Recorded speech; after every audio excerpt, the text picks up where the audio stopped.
Tayo pong lahat ay tumayo para sa paunang panalangin na pangungunahan ni Binibining Chelsea May Canunoy at manatili po tayo tumayo para sa pambansang awit ng Pilipinas na pangungunahan ni Binibining Rina Jeanette Galindo.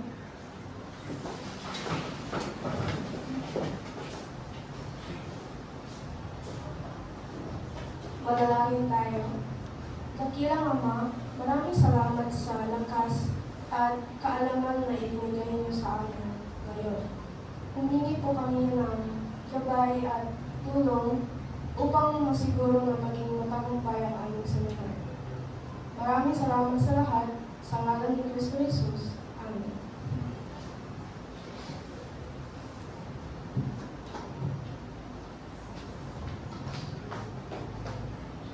Sa awit ng Pilipinas.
Makakaupo na po tayo.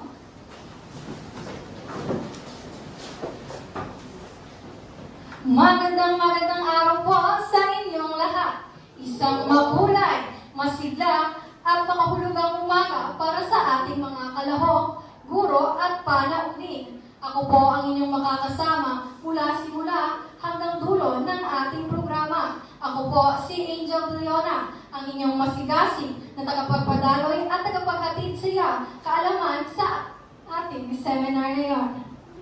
Isang tunay na karangalan na maging gabay ninyo sa araw na ito, na puno ng pagkatuto, paglalim ng pag-unawa at paghubog ng kasanayan sa aktibong pagkikilahok ng talakayan. Upang formal na buksan ang ating programa at ibabahagi ang mga layunin ng ating seminar, ating pong tawagin ang ating butihing Pangulo na si Ginoong Sean Gabriel Gano para sa kanyang pagbungad na pananalita. Bigyan po natin siya ng masigabong palakpakan.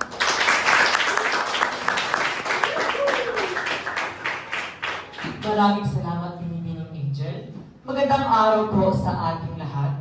Isang maalam at taus-pusong pagbati ang naisong ipaabot sa ating guro, Ginoong Alexander Martinez Tuntuban, mga kalahok at panauhin na narito ngayon. Ako po si Ginoong Sean Gabriel, ang inyong Pangulo, at tunay kong karangalan na pangunahan ang pagbubukas ng ating makabuluhang seminar sa araw na ito. Ang seminar na ito ay dinaos upang bigyan tayo ng mas malalim na kaalaman at mas matibay na pundasyon sa kahalagahan ng aktibong pakikilahok sa mga talakayan at diskusyon. Hindi lamang sa loob ng ating klase, kundi pati na rin sa mga pang-akademikong gawain at usaping pangkomunidad. Ang mga layunin ng ating seminar ay upang maunawaan ang istruktura at daloy ng talakayang pangklase o seminar, upang mas malinaw natin makita kung paano ito naging epektibong daluyan ng ideya at pagkatuto. Mapalawak ang ating pag-unawa sa kahalagahan ng pagkikilahok, lalo na sa paghubog ng tiwala sa sarili, mas malinaw na komunikasyon at mas makabuluhang interaksyon sa kapwa. Matutunan ang iba't ibang teknik sa kasanayan upang maging epektibo sa pakikinig, pagtatanong, pagbibigay ng mungkahi at tamang pakikipagdiskurso. At panghuli, mahulog ang ating kakayahan na magtanong at maglahad ng ideya ng may respeto, malinaw na layunin at nakabatay sa kaalaman. Naniniwala po ako na ang pagiging aktibo sa talakayan ay hindi lamang tungkol sa pagsasalita. Ito ay tungkol sa pagbibigay sisay sa pag-aaral, pagpapalawak sa perspektiba, at pagbuo ng koneksyon sa kapwa mag-aaral. Hinihiling ko na maging bukas ang ating mga puso at isipan sa mga kaalamang ihahatid ng ating mga tagapagsalita. Naway maging inspirasyon ito para maging mahusay, mas tiwala at mas handa tayo sa mga diskusyon sa hinaharap. Muli, ako rin naglulugod na tinatanggap kayo sa ating seminar. Maraming salamat at naway maging makabuluhan ang araw na ito. Maraming salamat po, Ginoong Bano. Siyang malugod na pagbungad. Talagang kami po ay nasasabi sa mga tatalakayang diskusyon ng ating mga tagapagsalita.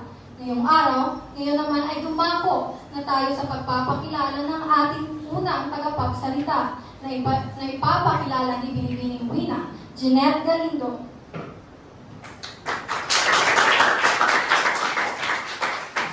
Magandang araw po sa ating lahat. Isang karangalan pong ipakilala sa ating ang ating unang tagapagsalita. Isang kabataang nagtaglay ng sipag, talino at kakaibang dedikasyon sa pag-aaral at paghuhog ng kanyang mga talento. Nagsimula siya sa Surigao City Public School kung saan siya ay consistent honor student mula grade 1 hanggang grade 6. Bilang atleta, nagkamit din siya ng bronze medal sa Division Badminton. Pagpasok sa Caraga Regional Science High School, muli niyang pinatunayan ang kanyang husay with high honors sa grade 7 at grade 10 at with honor naman sa grade 8 at grade 9. Aktibo rin siyang leader. Nagsimula bilang peace officer ng MAPI Club school year 2023 to 2024 at sa kasalukuyang public enforcer ngayong school year 2024 to 2025. Sa sports, 3 sunod na taon siyang nag-uwi ng Division Silver Medal sa badminton. Bilang performer, naging bahagi siya ng kampyon ng Bunong-Bunong Festival 2025 at third runner-up sa Peranga Competition nitong 2025. Isang huwalang kabataan sa akademiko, sports, leadership at kultura. Mga panauhin, guro at mag-aaral. Isang masigabong palakpakan para kay Francine Ann A. Sarmiento.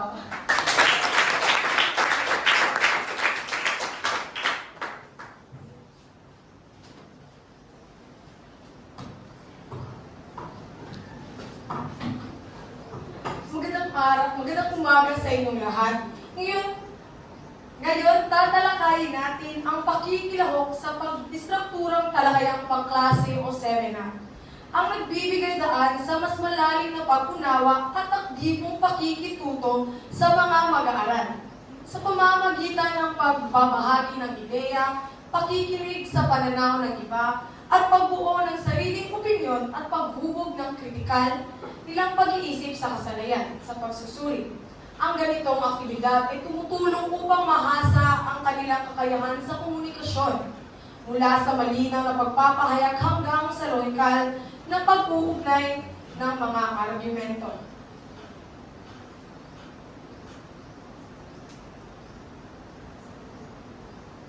Pakikilahok sa nakaka-istrukturang talakayan.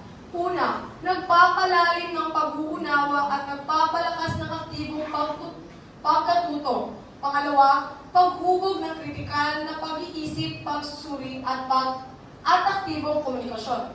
Epekto ng motibasyon at pagkatuto. Una ay ang pinapataas ang motibasyon kapag pinapahalagahan ang boses ng mag-aaral. Pangalawa ay nagpapalabot ng kooperasyon at kolektibong kapaligiran sa klase. Higit pa rito, ang aktibong pakikilahok ay ang pagtataas ng motibasyon sa mag-aaral.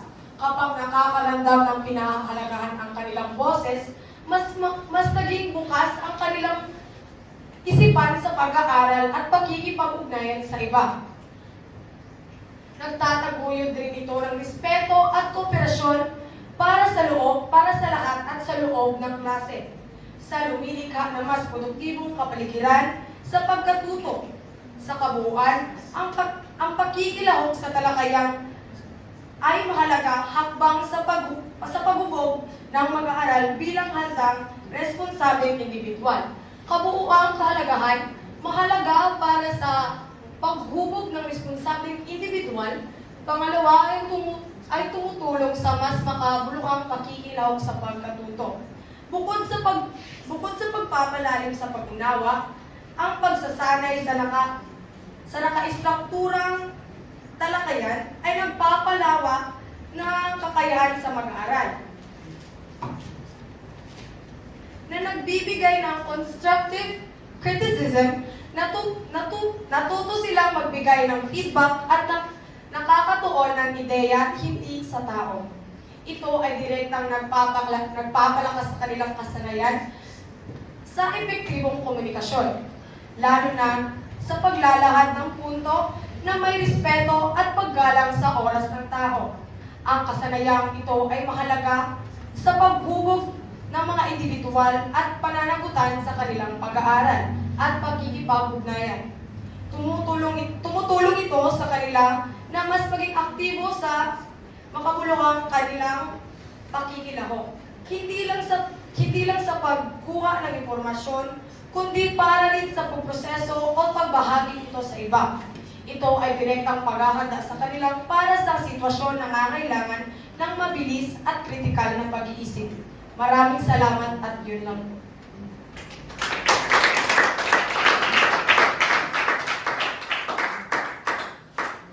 po. Nakinig ba kayong lahat?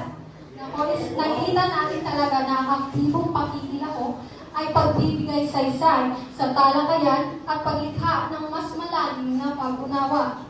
Ngayon naman, susunod na ipapakilala ng pangalawang pangkat na si Binibining Tricia K. Escalante. Bigyan po natin ng masigabong palakpakan.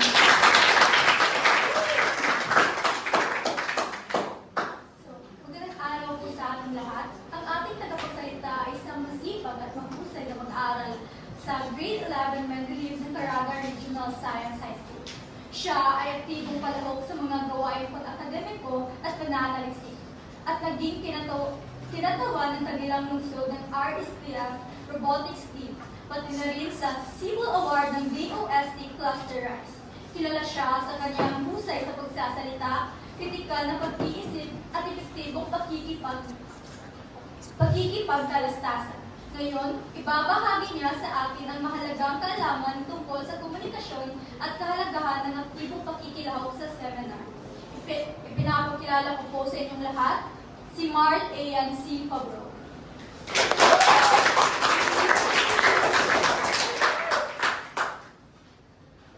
Yan.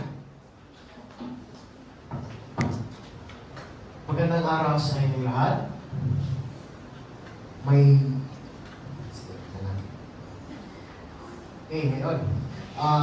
Uulitin ko, no? Magandang araw sa inyong lahat. Yun, so dapat mayroon tayong komunikasyon kasi ang paksa ng tatalakayin ko ngayon ay ang aktibong pakikilahok sa talakayang pangklase o maging man sa ating mga pagsiseminar. Ngayon, nabanggit na ng unang tagapagsalita kung ano yung mga importanteng kahalagahan sa pakikilahok sa mga ganitong diskurso, mga talakayan o maging man sa seminar. Ang pakikilahok sa talakayang pangklase o seminar ay isang mahalagang bahagi ng ating pagkatuto. Ito ay isang halimbawa ng pampublikong antas ng impormasyon, ng komunikasyon, sapagkat nagaganap ito sa harap ng mas malawak na grupo na may layuning isa, magbahagi ng impormasyon. Ikalawa, may bahagi rin na magpahayag ng opinyon at makilahok sa talakayan. Sa ganitong uri ng komunikasyon, natututo tayong magsalita ng may tiwala, makinig ng may pag-unawa, at makipag-ugnayan ng may respeto sa iba. Ito ay hindi lamang isang akademikong gawain, kundi isang paghahanda sa tunay na buhay. Simulan na natin. Una, Ang aktibong pakikilahok sa talakayan ay nagpapalalim ng pag-unawa kapag tayo ay nakikinig at nakikipagpalitan ng ideya, mas malinang nating mauunawaan ang konsepto at mas mapapalawak pa ang ating kaalaman. Hindi lamang tayo tumatanggap ng impormasyon mula sa mga guro, mula sa mga tagapagsalita, kundi natututo rin tayong magsuri, magtanong, magbigay ng sariling pananaw, sapagkat sa ganitong paraan ang pagkatuto ay nagiging mas kapuluhan at mas tumatatak sa ating isipan. Kaya sa ganitong klaseng mga seminar o talakayan, hindi lamang tayo nakikinig, kundi aktibong nakikilahok, sapagkat isa itong uri na upang tayo ay mas masanay pa sa mga mas malawak na pagkaalam at mas malawak na mga pagsusuri. At kung mayroon tayong mga ganito, ay maaari rin tayong magbigay ng mga sariling pananaw natin. Ikalawa, ang pagkikibahagi sa seminar ay nakakatulong sa paglinag ng kritikal na pag-iisip at kasanayan sa komunikasyon. Ang kakayahang magsalita ng malinaw, magpahayag ng lohikal na ideya, at makinig ng may paggalang ay mga kasanayang mahalaga sa akademikong mundo at maging man sa lipunan.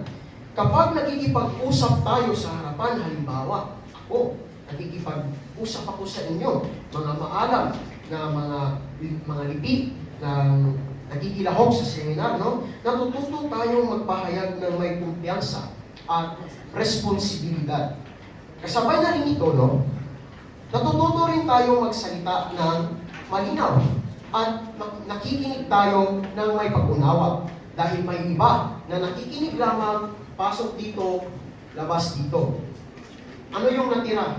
Wala. So gayon yung importansya ng nakikinig at nakikibahagi sa mga seminar kagaya nito.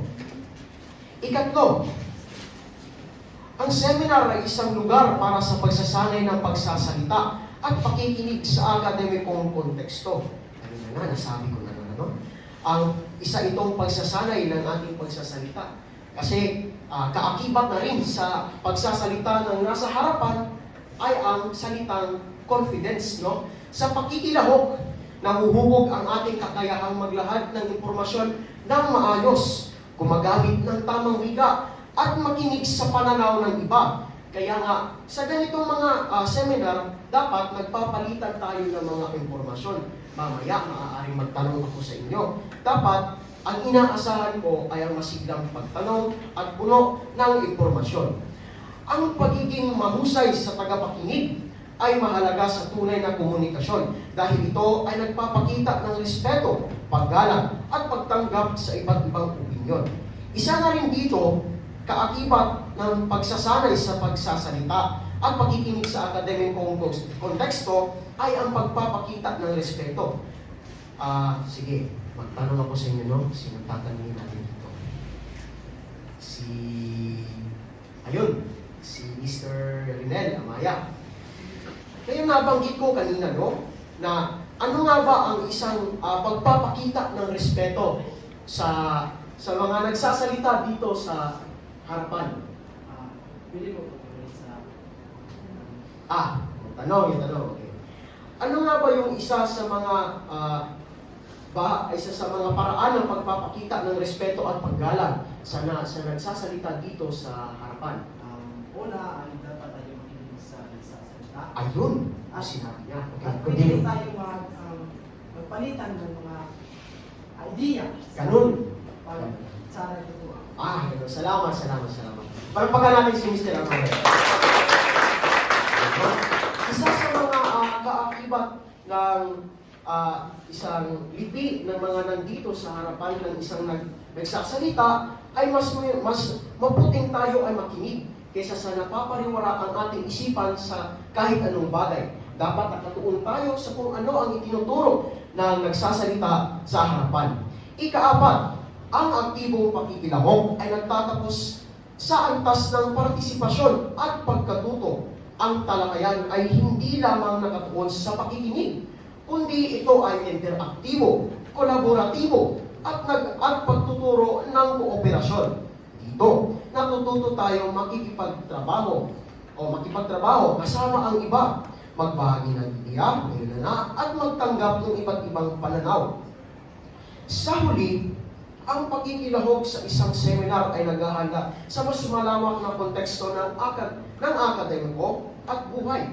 Sa hinaharap, kakailanganin natin ang makipag-usap sa mga tao, magbahagi ng kaalaman, at manguna sa mga talakayan. Ang seminar ay nagsisilbing unang hakbang sa pagbubog ng ating kakayahan bilang mahusay na tagapagsalita, tagapakinig, at responsable at aktibong miyembro ng lipunan. Doon na lamang nagtatapos ang aking bahagi. Maraming salamat sa inyong pakikinig. Buhay pa ba kayo? Kapag buhay pa, sabihin niyong buhay na buhay. Buhay pa ba kayo? Buhay na buhay! Oo, napakaganda. Napag-alaman natin na ang pagkikilahok ay nagpapalakas ng komunikasyon, nagpapatatag ng kumpiyansa, at nagpapasigla ng talakayan. Ngayon naman ay ipapakilala na Gian Sean Patsyaro ang ating pangatlong tagapagsalita. Bigyan natin siya ng masigabong palakpakan. Magandang araw po sa inyong lahat. Sa pagkakataong ito, ipakikilala ko sa inyo ang isang kabataang nagpamalas ng kahusayan sa larangan ng akademya, liderato, at sports. Sa akademya, unang nakita ang kanyang tagumpay bilang isang palagiang honor student. Sa liderato, naging aktibo siya bilang miyembro ng Boy Scout of the Philippines mula elementarya hanggang junior high school. Sa larangan naman ng sports, muli pinatunayan niya ang kanyang husay at galing sa Arnis matapos manalo ng silver medal sa division meet noong 2023 to 2024. Isang kabataang puspusan ng talento, sipag at dedikasyon. Mga kaibigan, buong galak ko pong pinakikilala si Mr. Renel John Amaya.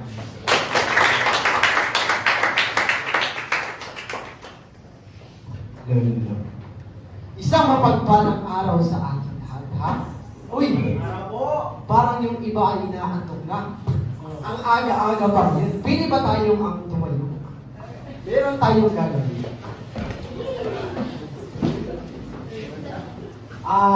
Pamilyar ba kayo sa salitang ehersisyo? Sino pa naman taong hindi pamilyar sa salitang ehersisyo, no? So, ang gagawin natin ay, hindi man ito yung kalimitin natin ginagawang ehersisyo, ngunit kung iisipin natin ng practical, parang ehersisyo rin ito. Para hindi tayo tulugin sa discussion, pag sinabi kong tumayo, tumayo lahat. Pag sinabi kong umupo, umupo lahat. Malinaw ba sa inyo? Malinaw. Yan. So ito na. Isa, dalawa, tatlo, upo. Isa, dalawa, tatlo, tayo. Isa, dalawa, tatlo, upo. Ayan, magaling. Yan ang gusto ko. At isa pa, kailangan yung makinig sa discussion ko kasi may itatanong ako sa inyo. At random ito ha, wala itong bahid ng bias. Ito na. Tumawa naman tayo sa talakayin ko. Ang talakayin ko ay pinamagatang ang kasanayan teknik sa epektibong pakikinahon. At ako nga pala si Renel John Amaya at kami ang ikatlong grupo. Ito na. Mahalaga ang epektibong pakikinahon sa klase o seminar. Dahil nakapagbibigay ito ng malawak na kaalaman at nakakatulong ito sa atin upang lubusan natin maintindihan ang talakayin. Hindi lang yan. Nakakatulong din sa atin ito upang tayo ay maging produktibo sa klase o sa seminar. At may 5 tayong pangunahing kasanayan para mas maging epektibo ito. Una, ang pagpaplano at paghahanda. Bago pa man magsimula ang klase o seminar, mas maiging pag-aralan muna natin ang mga tatalakayin sa magtuturo. Bakit? Kasi upang tayo maging handa. At isa pa, magsagawa tayo ng kahit kaunting notes lang. Kagaya ng mga points lang ganun, para hindi natin makalimutan ang ating napag-aralan, lalo na kung nasa discussion na tayo. At kung meron tayong nakalimutan sa ating advanced study, pwede natin itong isulat. At kung ito'y hindi natin natutunan, ay pwede natin isulat. At kung nasa discussion na tayo, pwede natin itong itanong sa nagtuturo. Sa pamamagitan nito, mas magiging handa tayo at mas madali tayo makakasali sa discussion. Ikalawa, aktibong pakikinig. Makinig na mabuti sa nagdi-discuss, kagaya ng sinabi ko kanina. Huwag tayong matulog sa discussion, ha? Dahil upang mas maintindihan natin ang tinatalakay ng nagtuturo. At kung may tanong ang nagtuturo, mas mabilis natin itong masasagutan. At hindi lang yan. Hindi lang mabilis natin itong masasagutan, kundi masasagutan natin ito ng maganda at may kabuluhan. Gamit ang aktibong pakikinig. Ikatlo, pagsasalita sa tamang oras. Iwasan natin ang pagsalita na hindi konektado sa topic. Bakit? Kasi kung magsasalita tayo ng hindi konektado sa topic, magkakaroon lang ng kalituhan. Hindi lang sa discussion, kundi sa nagtuturo. At mas maiging magbigay tayo o magsalita tayo ng may kabuluhan at may sense. At dapat ipakita natin sa nagdi-discuss na tayo ay nakikinig at nag-iisip. Pang-apat, pagtatanong at pagmumungkahi. Hindi lang ito basta pagsali lang sa discussion o isang partisipasyon lang. Kung hindi, ito ay nagbibigay ng ilaw o kaalaman sa discussion o sa panay, at ito rin ay nakapagbibigay ng usad sa discussion. At pwede rin itong nakapagbibigay ng suggestion sa klase o sa seminar. Ikalima, pagsusuri at pagmuli-muli. Pagkatapos ng discussion, dapat tayo magmuli-muli sa ating mga sarili. Tanungin ang ating mga sarili sa mga ganitong tanong. Ano ang natutunan ko? Ano pa ang pwede kong pabutihin next time? Sa pamamagitan nito, mas magiging malawak ang ating kaalaman at refleksyon sa ating sarili. Pero bago tayo magpunta sa konklusyon, meron akong 5 tanong. At ito ang kanyang choices.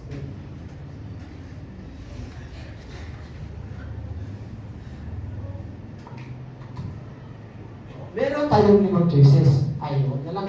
Sulat. Meron tayong 5 choices. So, atin namang nadinig yung limang uri ng pakikilahok, no? So, ang una kong tanong pipili muna pala ako. Mr. Kitchen, pwede ba kayong tumayo? Ito ang aking tanong. Alin kasanayan ang nagsasabi na dapat magbasa at gumawa ng notes bago ang klase? Ang iyong nag-isasagot ay 1, 2, 3, 4, 5. Kasi meron tayong 5 klase ng pagsusuri. So, ano sa tingin mo ang sagot? Ito ay yung unang sinabi mo. Yan! Tama! Sa pangalawa naman, ang Mr. Rokulas. Ang pinakagwapong kaklase mo. Pili mo yung tumayo. Ito ang aking katanungan. Anong kasanayan ang tungkol sa pakikinig ng mabuti para maintindihan ang sinabi ng iba? 1, 2, 3, 4, o 5. Yan! Tama ulit! At sa panglima nating katanungan, ay pangatlo pala. Sorry. Ang pangatlong katanungan, Mr. Sipoy, na Mr. Swabi. Anong kasanayan ang nagpapaalala na magsalita lamang kung may connection sa paksa? Pangatlo. Ano? Ano ang sagot mo? Ayan! Napakaganda! At sa pang-apat naman, Mr. Pabulua. Pwede ba kayo tumayo? tumayo? Ayan, maraming salamat. Alin kasanayan ang nakakatulong sa paglinaw sa ideya at pagdaragdag ng suggestion? Ika-apa. Yan, tama. At sa panghuli natin katanungan, Mr. Katuran, bibili ba kayo tumayo? Alin kasanayan ang ginagawa pagkatapos ng lesson para makita kung ano ang natutunan? 1, 2, 3, 4, o 5? Ayun! Maraming salamat. Mukhang nakikinig naman ang lahat sa inyo dito kasi sasagutan niyo ng tama ang 5 tanong. At tumungo naman tayo sa konklusyon. Ang pagkikilahok ay hindi lang pagsasalita. Kung hindi ito ay ang pakikinig, refleksyon, at pagsalin, at kailangan din maghanda at pagkikinig, pag-isip, at refleksyon. Muli, ako si Leader John Armaya, magtatampok sa inyo ng mga kaalaman na hindi niyo malilimutan. Maraming salamat. Magaling. Malaking aral na ating makukuha ay ang pagiging handa, aktibong pagkikinig at tamang tiyempo sa pagsasalita ay susi sa malinaw na produktibong usapan. Bago tayo tutungo sa pang-apat na grupo, alam ko tayong lahat ay pagod na. Sabihin niyong buhay na buhay kapag kayo ay nakikinig. Buhay pa ba kayo? Buhay na buhay! So ngayon, tayo ay maglalaro. So ang ating... So yan, nakikita mo dyan ay love, joy, and hope. Alam kong meron na kayong idea kung paano ito laruin. So, magpili pa ba dyan ako? So, pipili pala ako ng dalawang tao sa kada grupo. Kaya, hands up, sino ang group 1? Group 1? Sino ang group 1 dito? So, pipili ako ng dalawa. So, si Itchin and Chelsea. So, pwede po ba kayong tumayo dito sa harapan? Sino dito ang group 2?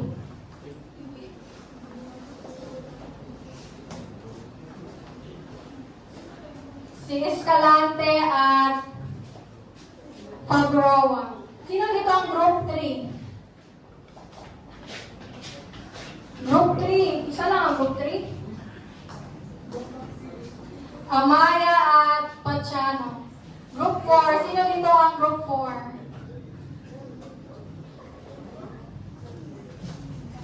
Si Gabulak at Miano. Pwede po ba kayong tumayo dito sa harapan? Sino dito ang group 4? May ika-4 na pangkat. Ay, ika-5 na pala. Ika-5 ang pangkat. Si Toy at Paho. Ika-6 na pangkat. Sino dito may ika-6 na pangkat? Cyril at Veronica Lazon. So, yan. Tayo ay magsitayo. Tayo dito. Dito kayo.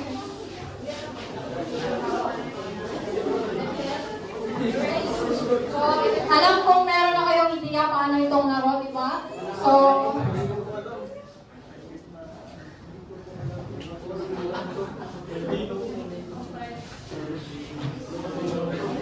yan. So, ganito ang ating laro, okay? Ang laro natin ay ganito. Pag sa'yo nakatutong ang microphone o mikropono, kapag sasabihin love, ganito ang love. Love. Di ba dyan love? Love. Tapos pag sinabi kong joy, ganito. Joy. Pag sinabi kong hope, dapat hope.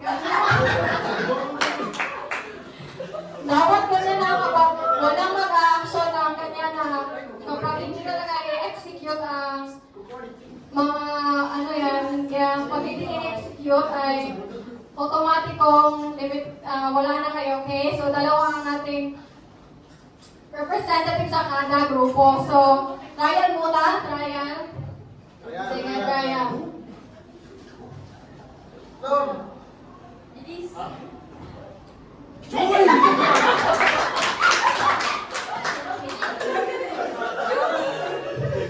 Okay, so hindi na tayo trial. Okay, actual na to. Actual na to na laro.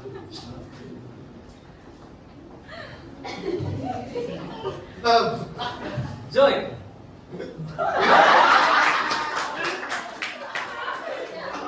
Pasensya na ulit kami. Okay, so nawala na tayo ng isa. Love. Joy! Oh! Love. Joy! Oh! Love. Joy! Love. Joy! Love. Joy! Oh! Love. Joy. Oh. Joy. Oh! Joy! Pakuhin mo kasi ang bagal ninyo.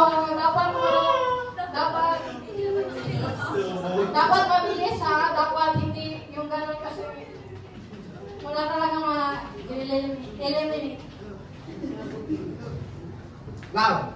Joy! Heart! Joy! Hope!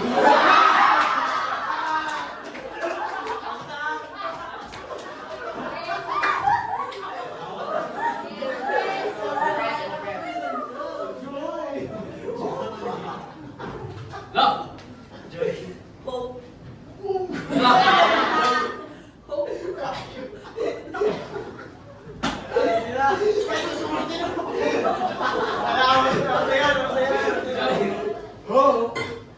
Love! Joy! Hope! Love! Joy! Hope!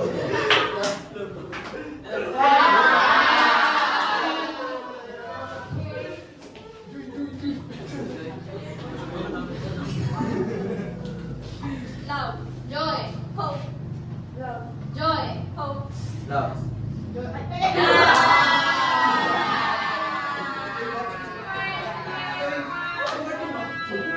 Okay, so ilan na lang kayo? Okay. Okay, walo na lang kayo. So, ibahin na natin ang ating laro. Imbes na ganito ang love, ito na ang joy. Ito ang love, at ito ang hope. Okay? Love. Ito ang love. Love. Love. Joy. Hope. Again. Love. Love. Joy. Hope. Okay, so may nagaan? Lalo ba kayo? Nayal? Ay, na.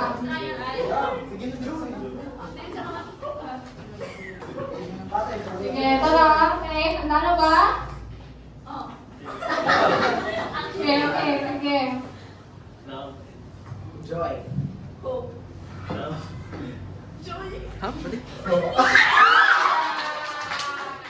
Okay, ito na lang, ito na lang. Joy! Hope! Love! Joy! Hope! Okay,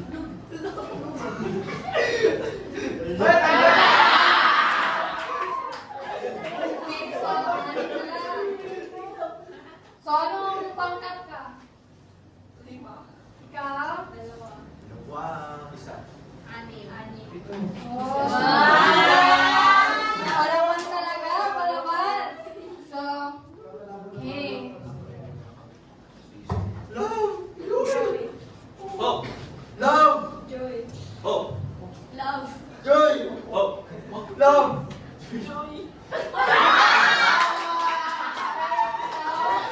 Lima na na.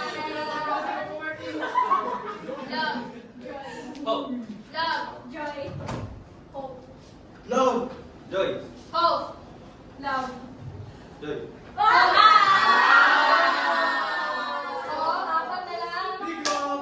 Dalawa. Ika. Dalawa? Ani.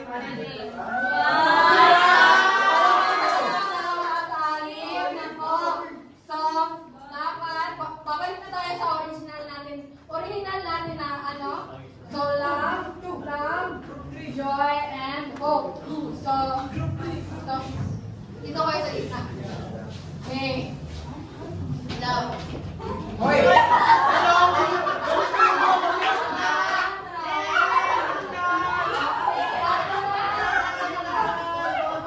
O, sino kaya magbawat sa tatlo? Okay, tayo magsimula. Ay, bato, sino ang pagbato nyo? Group 2. Sino ang pagbato? Sige na. Joy! Love. Joy! Hope. Joy! Joy! Joy! Hope! Love! Joy! Hope! Love! Joy! Hope! Love! Joy! Hope! Uy, hindi ako! Ano? Love! Joy. Hope! Joy! Love. Joy!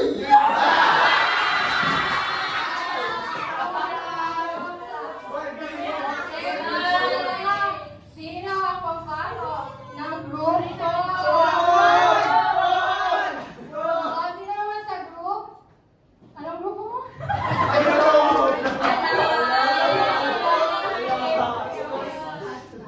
Sige, dito kayo. Magulat ka mo. Joy. Hope. Love. Joy. Hope. Love. Joy. Hope. Love. Hope. Joy. Hope. Love. Joy. Hope. Love. Joy. Hope. Ay, joy! Joy! Joy! So,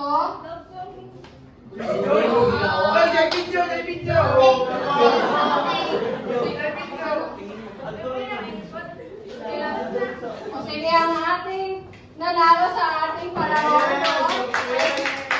ang group 2. Okay.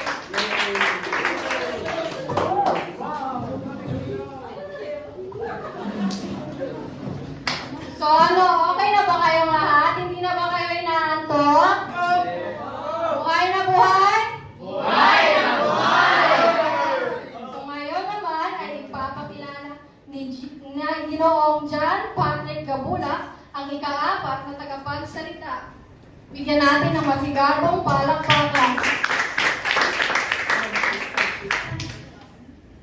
Magandang araw po sa lahat.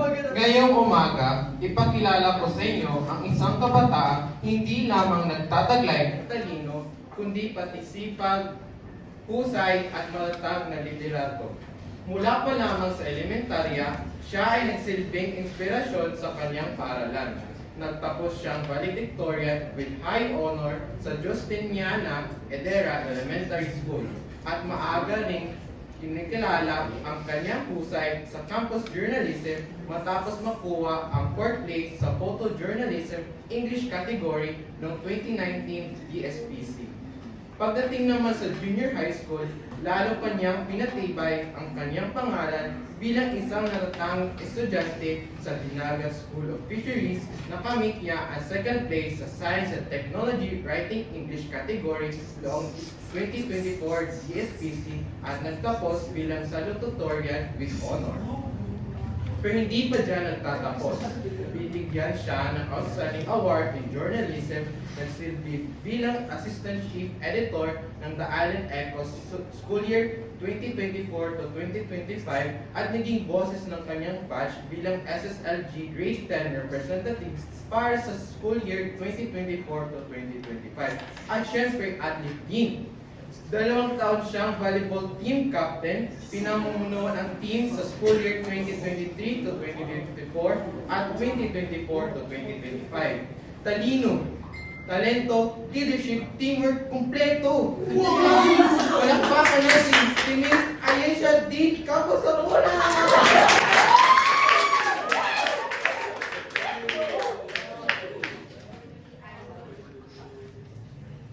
Okay, so magandang umaga sa inyong lahat.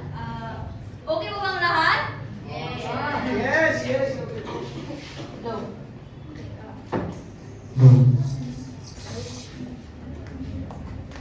So, sa araw na ito, tatalakayin natin ngayon ang Kung ano nga ba ang pagtatanong at pagmumungkahi. Una sa lahat, ito ay bahagi ng mas malawak na usapin tungkol sa kung paano tayo magkakaroon ng aktibong pakikilahok sa mga akademikong talakayan. So, sa presentasyon na ito, mayroon tayong mga layunin. Pangkalahatang layunin natin ay ipaliwanag ang kahalagahan ng aktibong pakikilahok sa akademikong usapin. Meron din tayong mga tiyak na layunin. Ito ay ang pagbigyang diin ang pagtatanong at pagmumungkahi bilang mahalagang bahagi ng interaksyon. Pangalawa ay paliwanag kung paano nagpapalakas ang komunikasyon sa publiko sa ugnayan ng tagapagsalita at tagapagpakinig. Ipakita kung paano nagiging interaktibo at kolaboratibo ang diskusyon ng aktibong pakikilahok sa akademikong usapin. So, okay. Ano nga ba ang akademikong usapin? Una sa lahat, ito ay kapag sinabi nating akademikong usapin, ito ay tumutukoy sa mga talakayan sa loob ng silid-aralan. Maaari itong maging forum o research presentation na kung saan ay ang pangunahing ideya nito ay ang hindi lamang simpleng paghingi ng sagot, kundi pati na rin ang interact sa mga tagapagsalita at kung sino man yung kausap. Bukod pa nito, ito rin ay hindi lamang basta pagtatanong lang sa sagot, ito ay paraan ng pagpapakita na tayo ay nakikibahagi at nag-iisip. Mahalaga ito dahil dito natin napapatunayan na tayo ay aktibong kalahok sa proseso ng pagkatuto. So, bakit nga ba natin masasabi na ang puso ng interaction ay ang pagmumungkahi at pagtatanong?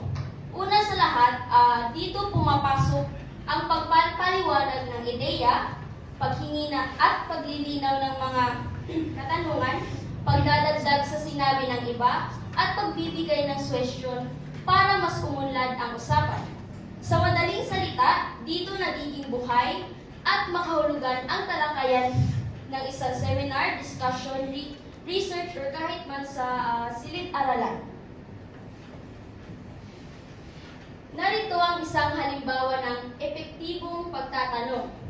Sa halimbawang ito, makikita natin na ang isang estudyante ay magsasabi o magtatanong ng, "Ma'am, Sir, maaari niyo bang ipaliwanag ang ibig sabihin niyo sa isang teksto o sa isang topiko?"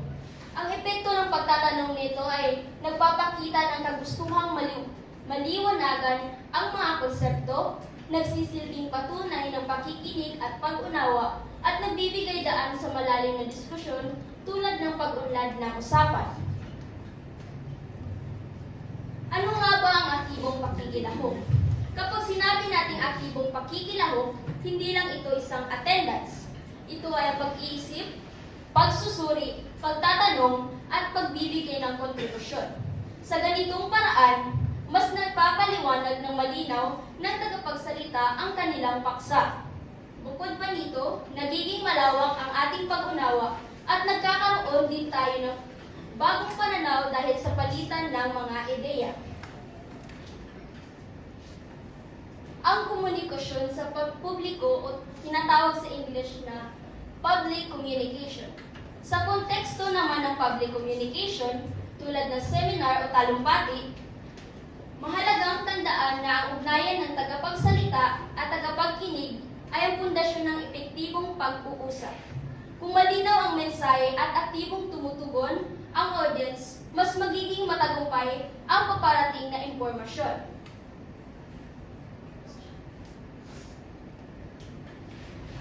Ano nga ba rin ang papel ng audience? Ang sistema ng pakikilahok ng mga audience ay isang importanteng bahagi ng akademikong komunikasyon. Ito ay mahalaga dahil hindi lang sila basta nakikinig, sila ang nagbibigay ng gabay sa pamamagitan ng kanilang komentaryo, reaksyon, at mungkahi. Sa kanilang sesyon, mas magiging epektibo at malinaw ang presentasyon. Narito ang mga benepisyo ng interaksyon.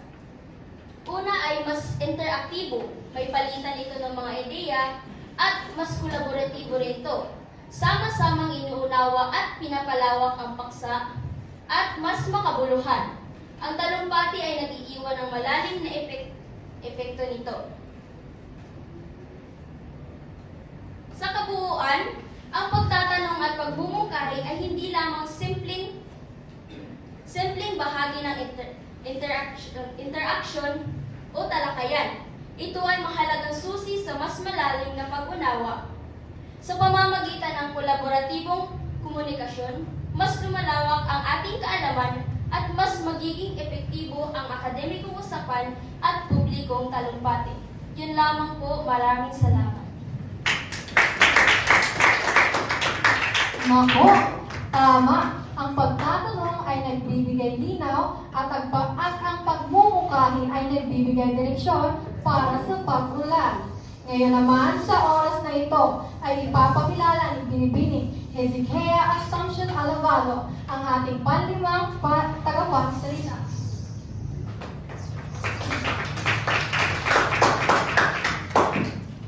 So, magandang araw po sa ating lahat. Ang ating ikalimang tagapagsalita ay isang magaling na mag-aaral mula sa ika-11 baitang ng pangkat Medley, na hindi lamang nagpapakita ng kahusayan sa larangan ng akademiko, kundi pati sa musika at sports. Nagtapos siya ng elementarya sa Mariano Espina Memorial Central Elementary School. Ipinagpatuloy ang kanyang junior high sa Surigao del Norte National High School at ngayon ay nag-aaral ng senior high dito sa Caraga Regional Science High School. Sa taong 2025, na irepresenta niya ang Caraga Regional Science High School noong Division Meet sa larangan ng ARNIS, kung saan ipinakita niya ang kanyang lakas, sipag at dedikasyon. Sa pagkakataong ito, ibabahagi niya naman sa atin ang kanyang kaalaman tungkol sa mga kasanayan sa epektibong pagtatanong at pagbibigay ng mungkahi. Ating tanggapin ng may buong galang at mainit na palakpakan ang ating ikalimang tagapagsalita, Ginoong Charles Victor Samson Siton.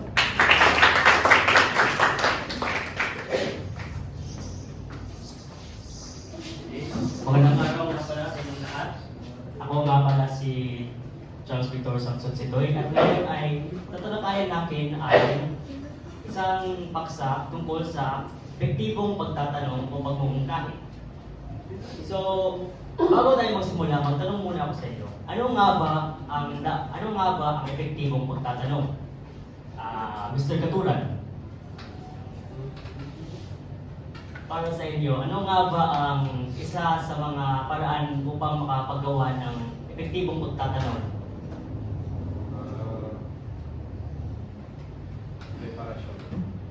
Preparasyon. Sige, pwede naman yan. Mau. So, isa sa tatlong paksa sa epektibong pagtatanong ay ang paggamit ng bukas na tanong, open-ended questions. Ito ay mahalaga dahil nagpapalalim ng pag-iisip at pagtatalakay. Ang paggamit ng bukas na tanong ay hindi lang nasasagot ay simple oo o hindi, kundi ito ay tumatanong sa actual talaga na topiko. Gagawa tayo ng isang sitwasyon. Kunwari, isang araw hindi kayo nakapag-eskwela dahil late kayo kasi nasakit kayo. Kaya sa susunod na araw pumunta kayo sa klase at nalaman nyo na meron pala kayong quiz. Ang simpleng tanong mo, ang isang halimbawa ng hindi epektibong pagtatanong ay pagtanong lamang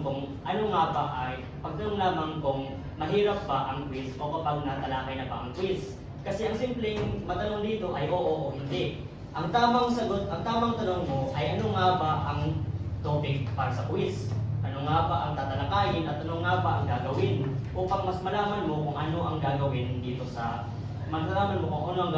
araw. Ikalawa sa tatlo ay ang pagsusuri o probing na tanong. Ang probing questions ay mga tanong na sumusunod sa unang sagot ng kausap. Ang layunin nito ay linawin, palalimin at tignan ng lohika sa likod ng sagot. Kapag nag-probe ka, parang mo rin sinasabing, naintindihan ko pero gusto kong maintindihan pa ng mabuti. Bakit ito mahalaga? Nakakatulong ito makita ang pinagkamalalim na dahilan ng sagot. Iniiwasan nito ang maling interpretasyon dahil hinahabol mo ang detalye. Napapaisip na ng mas kritikal ang kausap, lalo na kung kailangan niyang suportahan ang ideya niya.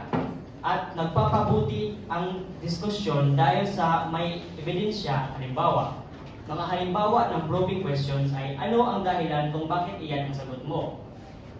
Pwede mo bang ipaliwanag ito ng mas detalyado? O may maibibigay ka bang halimbawa para mas maging malinaw ang inyong tinatalakay? At ang ikatlo at panghuli ay ang pagpili ng tamang uri ng tanong. Hindi lahat ng tanong ay pare-pareho. Gaya ng sinabi ko kanina, may probing at may open-ended questions. May tamang uri ng tanong depende sa layunin. Kung gusto mo ng simpleng pagintindi, kung gusto mo ng silang mag-iisip ng mas malalim, o kung gusto mong malaman kung paano nila ito gagamitin sa totoong buhay. Ang pagpili ng tamang tanong ay nagkakatulong sa tulong para maging organisado, may direksyon at epektibo ang pag-uusap. Para sa isang halimbawa na isa sa mga tanong dito, sa mga iba't ibang uri ng tanong ay sa pag-intindi, understanding questions. Ginagamit ito para malaman kung ano talaga ang naintindihan ng isang tao sa paksa o idea. Halimbawa ng itong tanong ay ano ang pangunahing punto na binasa o narinig mo? At ano ang ibig sabihin ng konseptong ito sa sarili mong salita? Bakit mahalaga? Para maiwasan ang misunderstanding at makita kung kailangan pa ng karagdagang paliwanag. B. Para sa critical na pag-iisip o critical thinking questions. Ito ay mga tanong na naghihikayat ng pagsusuri, pag-aanalisa at pagbibigay hatol. Halimbawa nito ay ano ang epekto nito sa ibang tao o sitwasyon. Bakit ito mahalaga sa konteksto ng problema? At ano ang posibleng kahinaan ng ideya nito? Bakit mahalaga ang mga critical na pag-iisip na question? Naging mas malalim at mas makabuluhan ang pag-iisip ng tao. At sa huli ay para sa aplikasyon or application questions. Ginagamit para malaman kung paano gagamitin ng isang tao ang natutunan sa totoong buhay. Paano mo gagamitin ang konseptong ito sa isang sitwasyon, isa yung halimbawa, at isa pa ay paano mo ito isagawa sa pang-araw-araw na buhay. Bakit nga ba mahalaga ang application questions? Dahil sinusukat ito kung kaya bang i-apply ang kaalaman, hindi lang basta na intindihan. At sa wakas, ngayon mas napalalim na natin ang kahalagahan ng iba't ibang uri ng tanong. Gusto ko kayong tanongin muli. Ano na ngayon ang naintindihan niyo tungkol sa epektibong pagtatanong? Mr. Fabrua.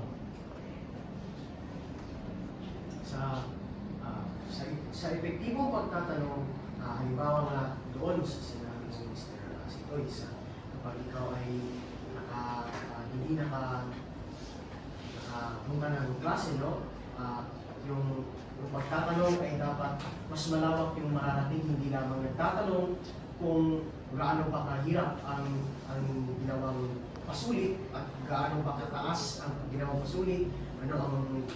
Dapat ang itanong ay kung ano ang pinagpasulit o kung ano yung mga inaral na lumabas doon sa pasulit. Ganun ang kahalagahan ng pagtatanong.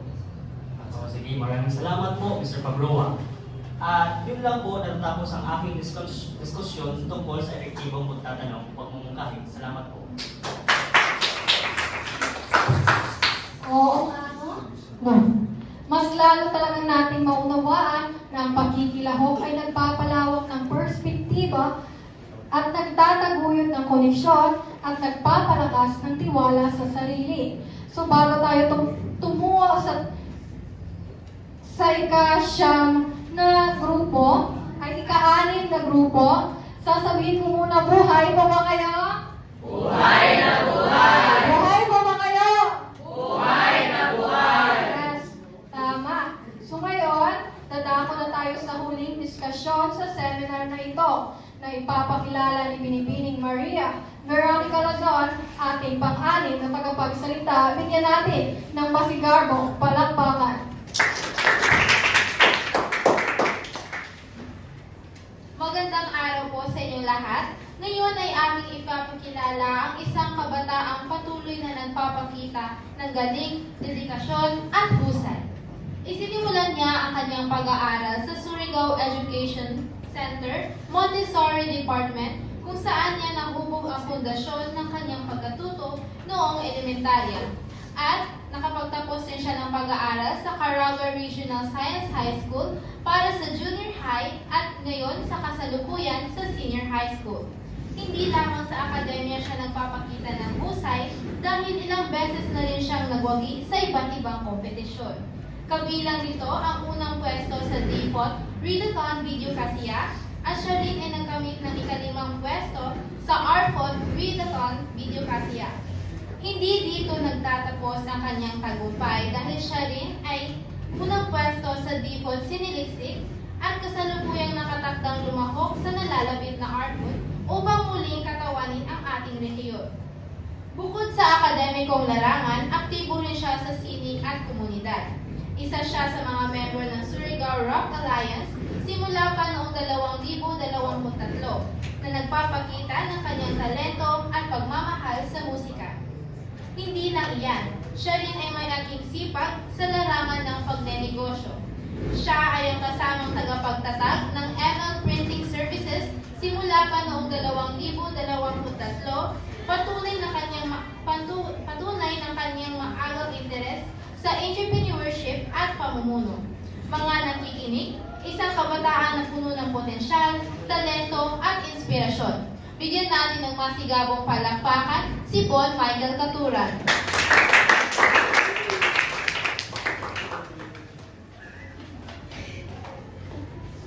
Maraming salamat. Magandang umaga sa ating lahat. Ngayon ay babahagi ko ngayon ang aming paksa ukol sa pagpapahayag ng mungkahi. Ngayon, ano nga ba ang mungkahi? Ano nga ba ang mungkahi? Mr. Sitoy, ano nga ba ang mungkahi? Hindi ko po alam, pero gusto kong malaman sa inyong sosyo. Magtanong ako ulit dito.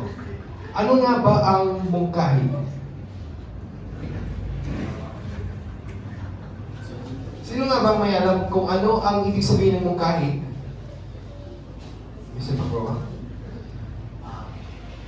Alam ko sa salitang Ingles ang mungkahi ay suggestion. Sa sariling alam ko, ang mungkahi ay ang pagbabahagi ng mga ideya para magkaroon ng iba't ibang pagpipilian kung meron man. Tama. Ngayon,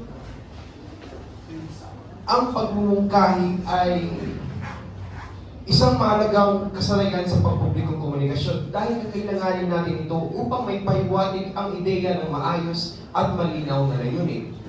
Ngayon, sa pagtatalakay natin, magsisimula ako sa 3 kasanayan sa epektibong pagtatanong o pagmumungkahi. Una, maliwanag na pagpapahayag ng mungkahi. Dapat itong ipahayag ng mahinahon at may paggalang upang mayroong maayos na pagkakaunawaan sa ideya mo. Nakakatulong ang paggamit ng magagalang na pananalita upang mas maging bukas ang usapan nyo. Sa ganitong paraan, mas epektibong na ipapaliwanag ang ating nais ipapati. Dito tayo sa ikalawa. Pagpapaliwanag ng dahilan sa likod ng mungkahi. Ngayon, ito. Kung alam mo talaga ang iyong ideya, kung alam mo ang iyong suggestion, kung talagang preparado ka, ay dapat alam mo ang dahilan ng iyong mungkahi. Kapag alam ng iba ang dahilan ng pagmumungkahi, ay nagiging logical at katanggap-tanggap ang ideya mo. Nagbibigay ito ng malinaw na direksyon at layunin sa pagmumungkahi. Nakakatulong din ito upang mas mabilis na makuha ang tiwala ng tagapagkinig. Ngayon, dito tayo sa ikatlo at panghuli. Pagharap sa posibleng katanungan o kahinaan ng mungkahi. Ito talaga yung kasanayan kung alam mo talaga kung preparado ka talaga sa inyong pagmumungkahi. Kasi sa pagpresenta kasi niyan, dapat alam mo lahat ng posibleng mangyari, anong posibleng kumbaga, limitasyon sa inyong mungkahi o ideya. Malagang ipakita ang posibleng katanungan o kahinaan ng mungkahi dahil pinapakita nito na handa kang kilalanin ang limitasyon ng inyong panukala. Yan o. Nagpapahiwatig din ito ng pagiging bukas sa ibang pananaw at mungkahi. At dahil dito, nagiging mas responsable at kapanipaniwala ang iyong presentasyon. Okay. Sa kabuuan, ano nga ba yung tatlong kasanayan sa pagmumungkahi? Una, ano nga ba yung una?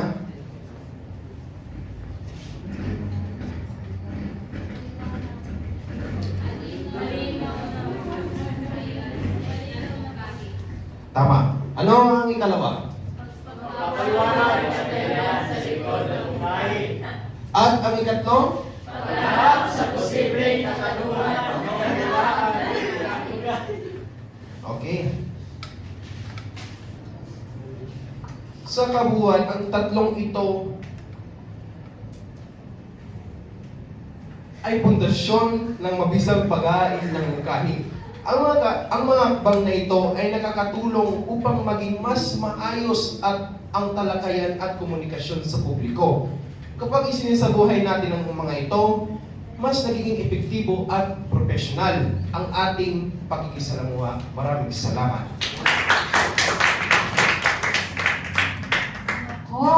Tama, natuklasan na ang epektibong tanong ay malinaw at may layunin. At ang mungkahi ay dapat nakaaklang sa ebidensya at paggalang.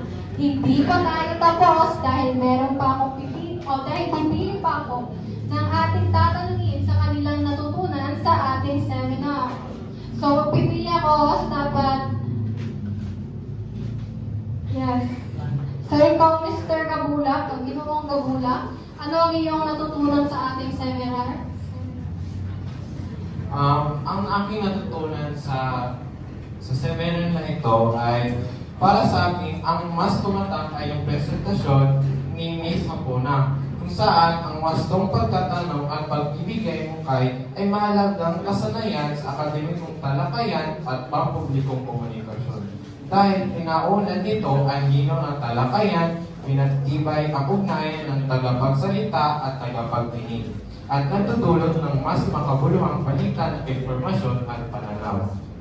Nako, tama! So, pipili na ulit ako ng isa pang tao na magbumungkahi ng kanyang natutunan sa ating seminar. Miss Ginawang Gabula, ano ang inyong... Rokulas, ano ang inyong natutunan sa ating seminar na ito? Araw po. Ang pinaka-tumatak talaga sa akin na lesson ay yung paghahanda sa bago ang klase o sa seminar. Dahil noon, sa isip ko lang na ang pakikinahog sa isang diskusyon ay nalaganap lamang sa klase. Pero nung malaman ko galing kay Mr. Amaya na kailangan din pala natin maghanda bago isang diskusyon, ay naging mas malinaw sa akin kung ano ang dapat yung gawin bago isang klase.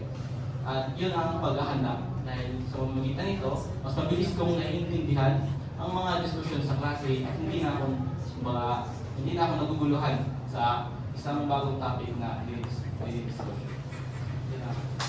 Yes, tama, tama.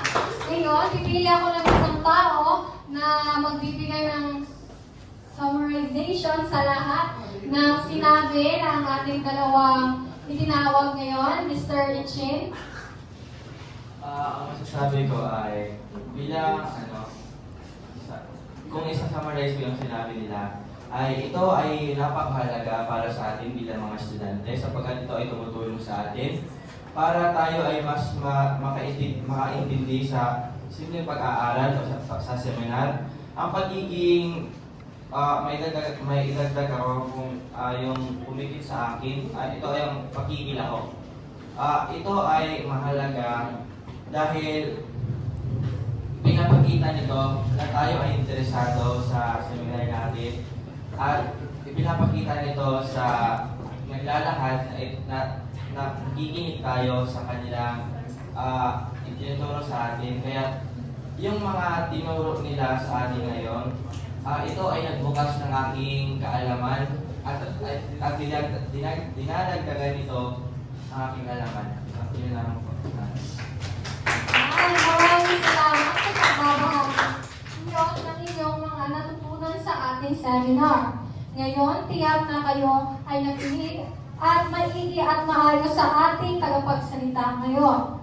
Para bigyang linaw at pagtatapos ang ating programa, narito ang pangalawang Pangulo ng Seksyon Medellin na si Hezekiah Assumption Alabado para sa kanyang pangwakas na pananalita. Bigyan natin ang pagkakataon sa mga. Magandang umaga ulit sa inyong lahat. Sa pagtatapos ng ating seminar, nais kong ipahayag ang aking taus-pusong pasasalamat sa lahat ng dumalo at naging bahagi ng programa ito. Ang inyong presensya at aktibong pakikilahok ay nagbigay ng malaking tulong sa tagumpay ng gawain ito. Lubos ko din na pinasasalamatan ang ating 6 na mga tagapagsalita at mga tagapag-organisa na naglaan ng kanilang oras, kaalaman at dedikasyon upang maisakatuparan ang makabuluhang seminar na ito. Sa ating guro, Ginoong Alexander Dugduban, salamat po sa pagbigay sa amin ng pagkakataon na magkaroon ng seminar na kagaya nito. Ang mga impormasyong ating natutunan ay hindi lamang dagdag kaalaman, kundi ito ay maaaring gabay sa ating pag-aaral at sa personal na pag-unlad. Muli, maraming salamat po sa inyong pakikiisa. Naway magtagumpay pa tayo sa mga susunod pang mga gawain at mga programa.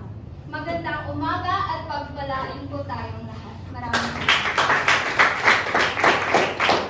Maraming salamat po, Binibining Alabado, sa mga pabaw mong salita na tiyak na hindi namin malilimutan.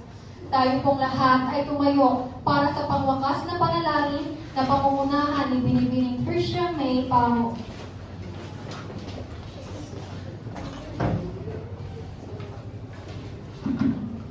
Sa ngalan ng Ama, ng Anak, ng Espiritu Santo. Panginoon, salamat po sa araw na pinagkaloob niyo po sa amin sa paggabay at pagbibigay ng kaalaman sa buong seminar na ito. Naway magbigay po ito ng leksyon sa amin at sa aming mga gawain, at patuloy niyo po sana kami gabayan hanggang sa aming pag-uwi sa mga Amen.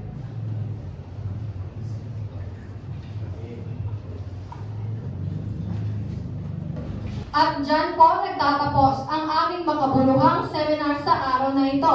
Pero bago po tayo formal na magpaalam, nais ko pong ipabot ang aming taus-pusong pasasalamat.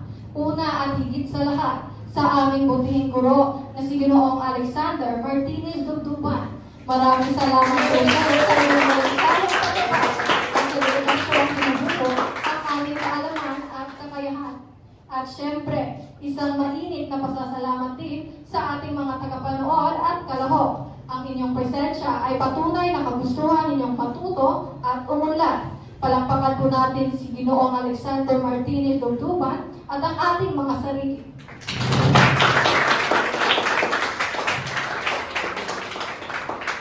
Muli, maraming salamat at magandang araw po sa ating lahat.